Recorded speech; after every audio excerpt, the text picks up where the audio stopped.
Сега да прашаме, значи гледаме последниве неколку седмици, членовите на СДСМ во ДИК не учествуваат на седмиците. Кој ќе биде вашиот чекор понатаму со членовите на ДИК, дали ќе ги привлечете, ќе останат или како ќе постапите? Тие и сега и понатаму нема повеќе да учествуваат во работата на Државната изборна комисија, се додека Државната изборна комисија работи спротивно на законите. Државната изборна комисија, мнозинството во неа, во моментов го крши изборниот законник и ред на други закони во Македонија. Дали ќе го поддржите договорот или ставот на ДУИ дека треба да има нов договор освен тој на пржинот? Сметаме дека за да воопшто стане збор за било каков вид на преговори и договори, потребно да се случат одредени предуслови, кои што веќе ги кажавме.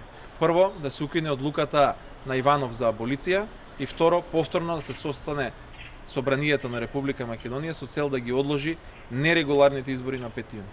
Имате контакти со ДУИ, бидејќи така беше најавено дека се во контакт и дека контактираат со партиите за нова лидерство. Со представници на ДУИ, со представници на Меѓународната заедница, со представници на други политички партии имаме цело време контакти, меѓутоа не станува збор за никакви иницијативи или преговори во оваа смисла. Очекувате ли дека со ДУИ на помошко може да излеземе од оваа криза, бидејќи до пред известно време ги обвинувавте дека и големите функционери, главните функционери на ДУИ се едни од криминалците кои што го поддржуваат и Груевски?